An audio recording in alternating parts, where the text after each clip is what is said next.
ಕೆಲವೇ ಕ್ಷಣಗಳಲ್ಲಿ ಅಸ್ಥಿ ಪಂಜರಗಳ ಶೋಧ ಭವಿಷ್ಯ ನಿರ್ಧಾರ ಆಗಲಿದೆ ಅಥವಾ ಅದರ ಬಗ್ಗೆ ಒಂದು ಕ್ಲಾರಿಟಿ ಸಿಗುವಂತ ನಿರೀಕ್ಷೆ ಇದೆ. ಸದನಕ್ಕೆ ಉತ್ತರ ನೀಡೋಕೆ ಸಜ್ಜಾದಂತ ಗೃಹ ಸಚಿವ ಪರಮೇಶ್ವರ್, ಎಸ್ಐಟಿ ತನಿಖೆ ಸರ್ಕಾರದ ನಿಲುವಿನ ಬಗ್ಗೆ ಪರಮೇಶ್ವರ್ ಸದನಕ್ಕೆ ಮಾಹಿತಿಯನ್ನು ನೀಡಲಿದ್ದಾರೆ. ಕೆಲವೇ ಕ್ಷಣಗಳಲ್ಲಿ ಅಸ್ಥಿ ಪಂಜರಗಳ ಶೋಧ ಭವಿಷ್ಯ, ಎಸ್ಐಟಿ ತನಿಖೆಯಲ್ಲಿ ಏನೆಲ್ಲ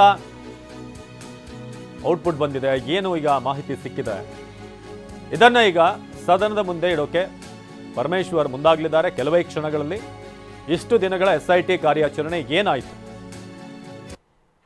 ದೂರುದಾರ ಮಾಡಿದಂಥ ಆರೋಪಗಳಿಗೆ ಪೂರಕವಾದಂಥ ಸಾಕ್ಷಿಗಳು ಸಿಕ್ಕಿದೆಯಾ, ಇಷ್ಟು ಪಾಯಿಂಟ್ಗಳಲ್ಲಿ ಆಗಿದ ನಂತರ ಅದರಿಂದ ಆಗಿರುವಂಥ ಲಾಭ ಏನು ಅಥವಾ ಸಿಕ್ಕಿರುವಂಥ ಮಾಹಿತಿ ಏನು, ಇದೆಲ್ಲವನ್ನು ಕೂಡ ತಿಳಿಸುವಂಥ ನಿಟ್ಟಿನಲ್ಲಿ ಪರಮೇಶ್ವರ್ ಅವರು ಮುಂದಾಗ್ತಾರೆ.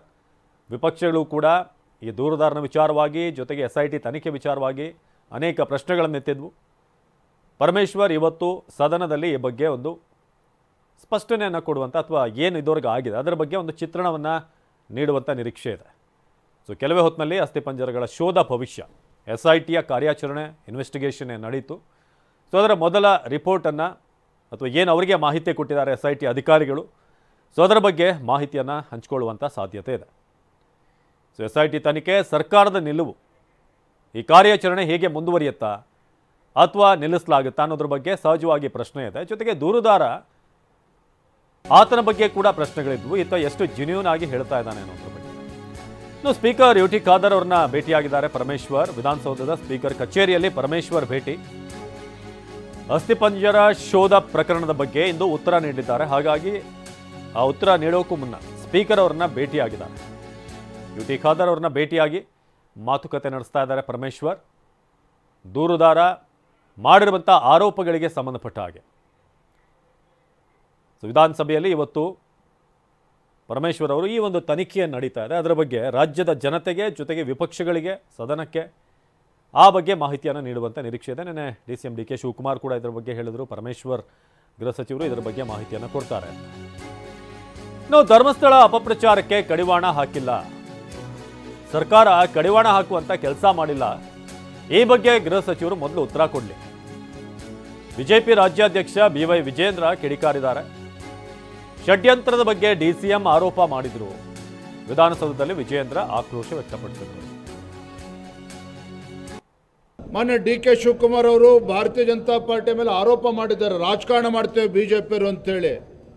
ಮಾನ್ಯ DK ಶಿವಕುಮಾರ್ ಅವರೇ, ತಾವೇ ಹೇಳಿಕೆಯನ್ನು ನೀಡಿದ್ದೀರಿ, ಧರ್ಮಸ್ಥಳದ ವಿಚಾರದಲ್ಲಿ ಬಹಳ ದೊಡ್ಡ ಷಡ್ಯಂತ್ರ ಇದೆ, ಸಂದರ್ಭ ಬಂದಾಗ ಉತ್ತರವನ್ನು ನೀಡ್ತೇನೆ ಅಂತೇಳಿ. ಇನ್ನೂ ಯಾವಾಗ ಸಮಯ ಬರಬೇಕು ನಿಮಗೆ? ಹಾಗಾದರೆ ರಾಜ್ಯದ ಜನ ಕೋಟಿ ಕೋಟಿ ಭಕ್ತಾದಿಗಳು ಇವತ್ತು ಆತಂಕದಲ್ಲಿದ್ದಾರೆ. ಧರ್ಮಸ್ಥಳದಲ್ಲಿ ಯಾವ ರೀತಿ ತನಿಖೆ ನಡೀತಾ ಇದೆ, ಯಾವ ದಿಕ್ಕಿನಲ್ಲಿ ತೆಗೆದುಕೊಂಡು ಹೋಗ್ತಾ ಇದ್ದಾರೆ, ಯಾವ ರೀತಿ ಅಪಪ್ರಚಾರ ನಡೀತಾ ಇದೆ ಅಂತೇಳಿ ಪಾಪ ಜನ ನಿದ್ದೆ ಮಾಡ್ತಾ ಇಲ್ಲ, ಆತಂಕದಲ್ಲಿದ್ದಾರೆ ಭಕ್ತರು. ಆದರೆ ಇನ್ನೂ ಕೂಡ ಪಾಪ DK ಶಿವಕುಮಾರ್ ಅವರಿಗೆ ಸಮಯ ಬಂದಿಲ್ಲ ಅಂತ ಕಾಣ್ತದೆ. ಇವತ್ತು ರಾಜ್ಯದ ಜನ ಎತ್ತಿರುವಂಥ ಪ್ರಶ್ನೆ, ಯಾಕೆ ಇವತ್ತು ರಾಜ್ಯ ಸರ್ಕಾರ ಅಪಪ್ರಚಾರ ಏನು ನಡೀತಾ ಇತ್ತು ಧರ್ಮಸ್ಥಳದ ವಿಚಾರದಲ್ಲಿ, ಅಪಪ್ರಚಾರಕ್ಕೆ ಕಡಿವಾಣ ಹಾಕ್ತಕ್ಕಂಥ ನಿಟ್ಟಿನಲ್ಲಿ ರಾಜ್ಯ ಸರ್ಕಾರ ಯಾಕೆ ಎಚ್ಚೆತ್ತುಕೊಳ್ಳಲಿಲ್ಲ? ಅಂದರೆ ರಾಜ್ಯ ಸರ್ಕಾರಕ್ಕೆ ಅಪಪ್ರಚಾರಕ್ಕೆ ಕಡಿವಾಣ ಹಾಕಬೇಕು ಅಂತೇಳಿ ಇಚ್ಛೆನೇ ಇರಲಿಲ್ವೋ ಅಥವಾ ಯಾವ ಕಾರಣಕ್ಕೆ ಇದು ಆಗಲಿಲ್ಲ ಅನ್ನೋದನ್ನು ಮಾನ್ಯ ಗೃಹ ಸಚಿವರು ಮಧ್ಯಂತರ ವರದಿಯನ್ನು ಕೂಡ ನಾವೇನು ಆಗ್ರಹವನ್ನು ಮಾಡಿದ್ದೇವೆ, ಮಧ್ಯಂತರ ವರದಿಯನ್ನು ಕೂಡ ಒಳಗೊಂಡಂತೆ ಧರ್ಮಸ್ಥಳದ ವಿಚಾರದಲ್ಲಿ ಗೊಂದಲಕ್ಕೆ ತೆರೆ ನೀಡ್ತಾರೆ ಅನ್ನುವ ವಿಶ್ವಾಸದಲ್ಲಿ ನಾವು ಇದ್ದೇವೆ, BJP ಹಾಗೂ JDS ಪಕ್ಷಗಳು. ನೋಡೋಣ ಸದನದಲ್ಲಿ ಏನು ಉತ್ತರವನ್ನು ನೀಡ್ತಾರೆ ಅಂತೇಳಿ.